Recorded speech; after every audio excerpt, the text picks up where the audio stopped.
magandang araw po sa inyong lahat. Ayan po. So, ayun, nandito naman si Kindness guys sa sasakyan. So, gagala tayo guys. Ayan. So, konting gala lang po. May pupuntahan po tayo guys. Parang titignan na natin yung bagong spot po. Ayan. So, fishing spot po yung pupuntahan natin ngayon. At pasyal-pasyal na rin din po. So, hindi po ako makatudo ng pagbablog na dapat is pwede na akong mag-fishing. Ayan. So, ngayon po kasi guys is araw ng linggo. So, may pasok po bukas si Kindness. Ayan. Puro trabaho talaga, no? Tapos kahapon guys, Sabado, may pasok rin po si Kindness. Kaya medyo nahirapan po ako guys sa pag-vlog ngayon dahil sa schedule ko po talaga.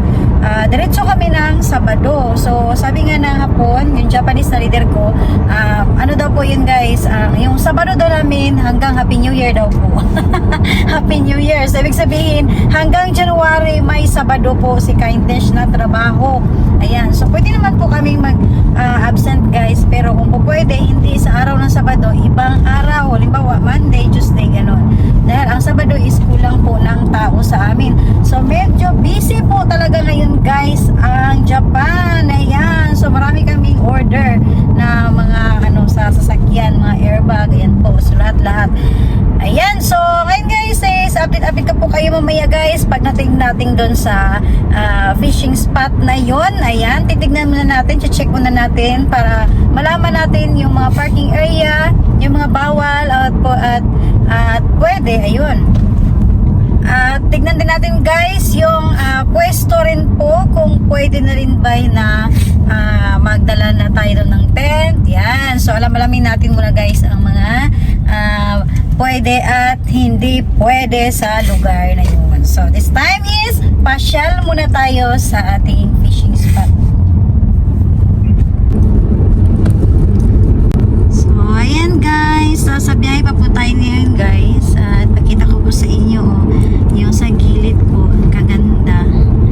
Ayan. So maganda po yung panahon ngayon sa Japan guys kasi mainit tapos walang hangin, pero medyo nag-uumpisa na po yung lamig ngayon dito sa Japan. Madalas sa gabi medyo malamig na po yung hangin guys. Ayan. So grabe ito yung ayan guys, so padagdag ng daan guys, gumawa na naman ng daan yung Japan. So marami talagang daan dito sa Japan guys. Ito ay expressway. Ayan. So hanggang sa ngayon hindi pa yan tapos. Ayan. So dito tayo guys. Ayan po yung karugtong yan guys. Expressway po yan sa taas kapag matapos po yan. Ayan. So this time is biyahe muna tayo. So mula sa bahay tapos sa papuntahan natin guys, siguro mga 1 hour. Tama po ba? 1 hour. Ayan. So, syempre, kasama ko naman yung asawa ko, guys. Siya po ang nagmamaneho ngayon. Ayan. Hi! Seryoso ang aking driver. Yan, guys. So, hindot kayo ang panahon. Karon may nag-jet ski, guys. Oh. Ayan. Ayan po. So, may nag-jet ski. Maganda kasi yung yun. Ang dami nila, oh. Nag-jet ski. Madalas kasi mga grupo-grupo din yan sila, guys. So, sa baba, may daanan po. Ayan. So, sa mga gusto mag-jet ski, ayan, dito po maganda. Sa mga Japan na tapos yung iba naman, gusto din na mag-motorbike. Ayan. So, ganito na yung mga sa Japan, guys. Yung, parang, kunting, lang, pag sa Barot Linggo, walang pasok. Ayan lang po ang mga ginagawa ng mga Japanese. Kung hindi sa dagat, sa mga motorbike, ayan po. Lamig kayo ang panahon karon. So that's why si Kindness is gusto ko na ipasyal ko rin po kayo guys. Hindi muna tayo mag-fishing. Puntahan muna natin yung spot. Yan. So yun po talaga kami guys. Kapag may plano kami sa mga fishing, madalas pinupuntahan muna namin yung spot talaga. Yan. Para malaman natin yung kung saan tayo pupwesto. Tsaka napaka-importante po guys, alamin natin yung mga bawal at hindi bawal po guys. Ayan. So, ayan guys. So, maganda po dito mag-banding-banding guys. So, maraming dito sa Japan guys. Kung gusto mo lang na yung magpasyal-pasyal ka lang kasama ng pamilya pamilya mo. And marami pong mga lugar dito na lalo na kapag ganitong panahon. Ayan, so maraming puno. Pwede pa kayo mag-picnic dyan guys. Wala ng pagkain, kasama ng pamilya mo, mag-badminton, ayan, mag-bisikleta. Ayan po guys, ang ganda oh. Wow. Ganda ng lugar no. Ayan guys, so may nagpipiknik doon. Hindi nga ako nagkamali. Ayan po, may nagtipent. Ayan. So yan po yung kagandahan sa lugar na marami kang hindi na kailangan gumastos ng malaki guys or pupunta ka pa sa mga may mga entrance fee. Ayan. So kunting banding, pwede po. Ayan. So this time is baba po tayo guys kasi nag-shortcut po kami. So kung napansin niyo po, wala pong mga traffic lights tayong nadadaanan. Ayan. So ito po ay nadadaanan dati ni Kindness na nagtatrabaho po ako noon. Nandito po yung company ko po dati guys, malayo. Yan.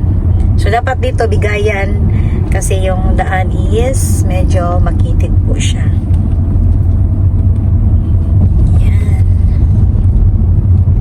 Ay, nagbibenta ng ano yun? Pagkain na naman guys. Pagkain na naman nakita ni Kindness. So ayan guys, nasa biyahe muna tayo. At syempre is Tomari. Ayan, so nakita nyo po yung pula yan guys. Ayan, so kailangan mo talagang mag-stop dyan.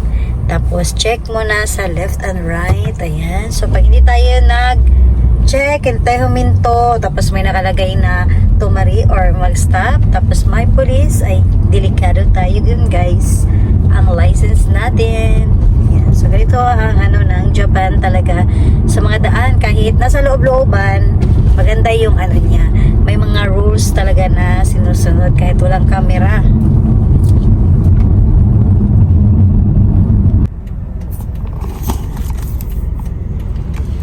Hi!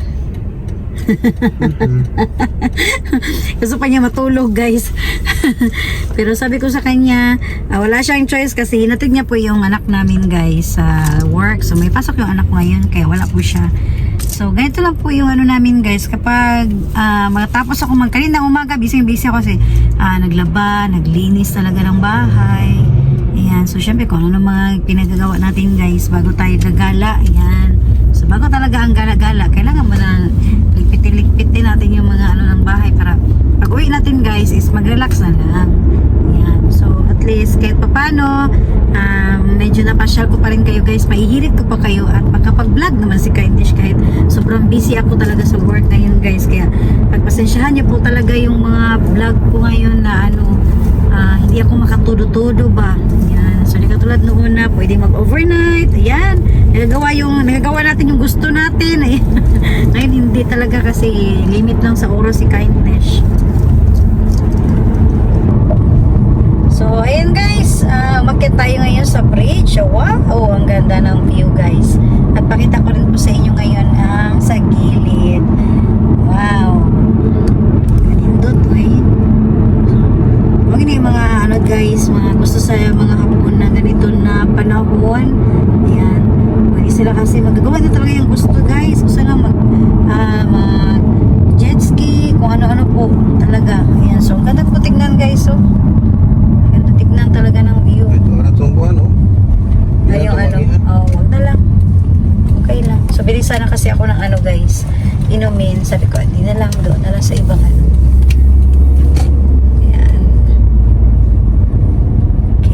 ako sa sa may parking area pala doon. Ayan pala yung parking area guys. Pwede tayo pumunta doon banda. Ganda. Ganda ng guys ng panahon ba?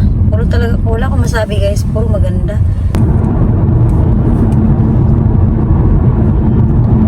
So ayan guys, kanindot sa place guys. So this time is travel muna tayo, road trip. Ayan, so maraming nagbiyahe ngayon no, maraming namamasyal dahil nga po maganda yung panahon ngayon Wow.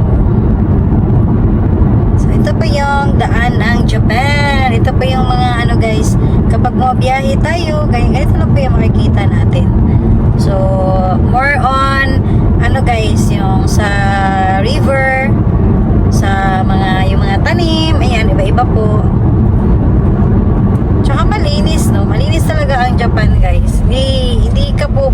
basta-basta makakita ng basura na may tinatapon sa daan. Yan. So wala ka talaga makikita kung napansin nyo po.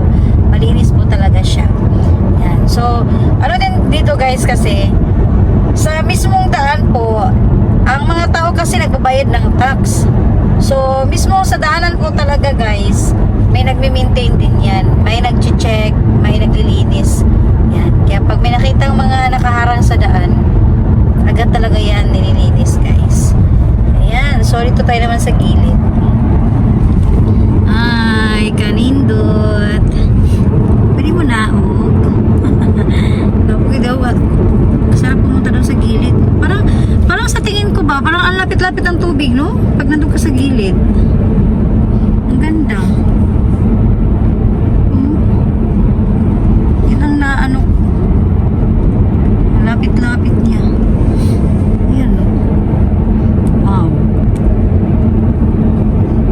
Pwede maglabada di ha? Sabay ganun. Ito kaya ang panahon dyan. Sa may gilid doon, pwede pala pumunta doon. No? May parang ano. Pero malayo yung ano dito. Kapag pupunta ka dito, malayo yung parking mo, no? Malayo ang lakad mo. Yan.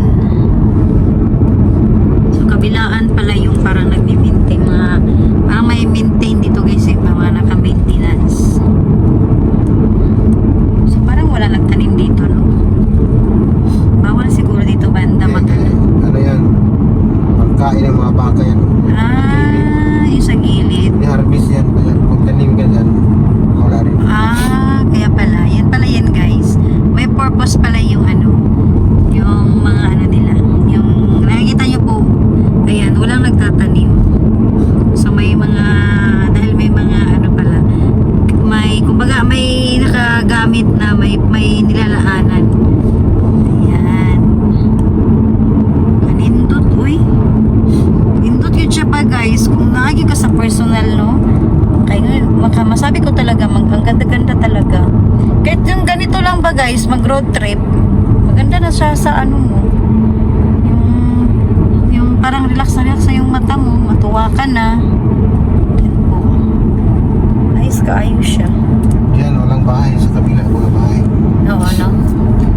Yan po guys, pakita ko po sa inyo. Dito po, tubig siya.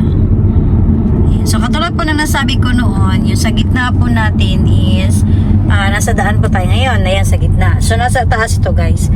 Parang ginawa nilang daanan ito, kasi yan sa kabila guys, bahay. Ayan, yan po mga bahay.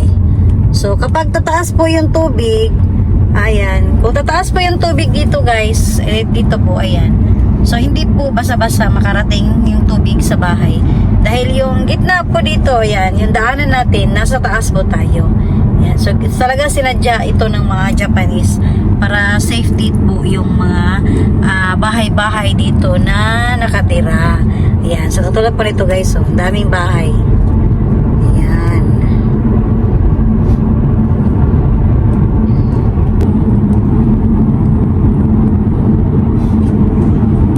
So ayan guys, hindi pa tayo nakarating guys, so sa biyahe pa rin tayo. Ayan, so dito tayo bababa. Pwede din naman guys, daan tayo dun sa taas. May traffic lights kasi. Tapos naka-red siya. So pwede tayo dito sa baba. So ganito yung ano ng Japan guys. Yung marami silang daanan para kumbaga hindi masyadong traffic sa isang way. Kumbaga guys. Ayan, nakikita natin guys. So ayan, may nag-jet ski na naman po.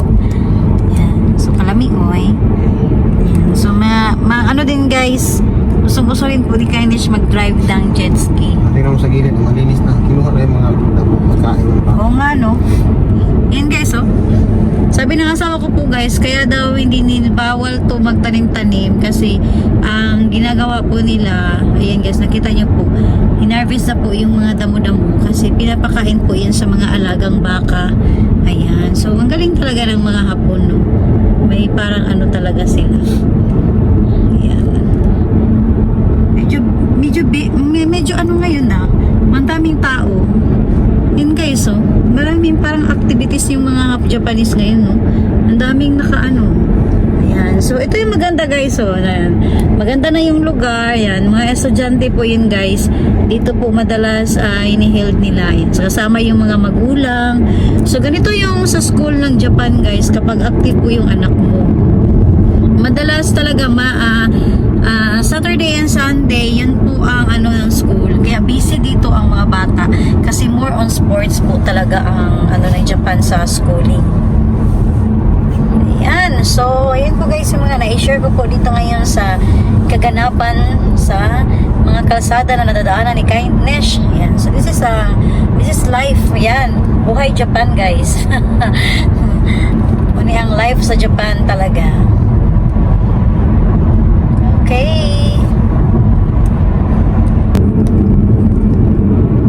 So, ayan guys. So, kung napansin nyo po, maraming nagja-jogging. So, yun po yung katulad na sinabi ko po sa inyo kanina. Ayan. So, maganda po dito guys, kahit nasa gilid lang. Ayan. Nagja-jogging na sila. Safety po kasi dyan guys, kasi pinagbabawal po ang sasakyan dyan. Kaya kahit may bata ka po, ayan, pwede. Ayan. Maganda, no? Ang daming tao ngayon, no? Talagang ano ngayon parang active na active lahat ng mga sports ngayon sa Japan. So, yan po ang guys, parang ang saya-saya din kasi nila guys kapag ganitong panahon. Pero kapag taglamig, ayan, yun ang pinaka din ng Japanese. Kawawa din sila sa pagdating ng sports nila guys. Kasi nga po, kahit taglamig, number one kasi sa kanila ang sports, kaya nasa labas sila kahit malamig. Ayan.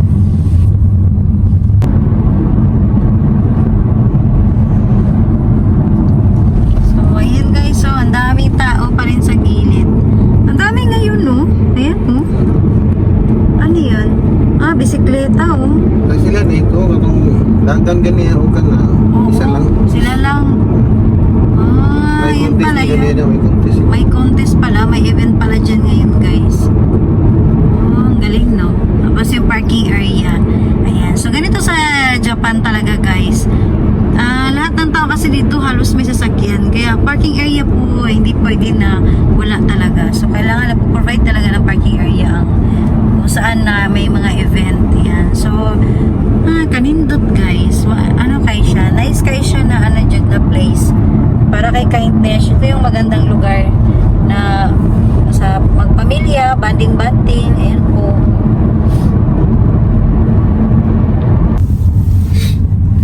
So, ayan guys, nasa pa rin tayo, nasa biyahe. Ayan, so i-update ko lang po kayo guys kapag sunod na videos ko po, abangan nyo na lang po guys ang pagdating namin doon sa fishing spot na kung saan bibisitahin muna namin. Ayan. So this time is nasa biyahe lang po muna at yan guys, abangan nyo na lang po ang susunod na upload na videos ko po dahil biyahe pa po guys para baka mainit po kayo. ang dami pang pagdadaanan dito ngayon guys sa aming pupuntahan. Ayan, so thank you for watching po guys. So yun po yung mga napakita ko po ngayon guys sa araw ng linggo. Live po ngayon sa Japan. Ayan, maganda yung panahon at aktibo ang mga Japanese ngayon sa mga sports nila. Ayan, so thank you for watching po ulit. Bye guys!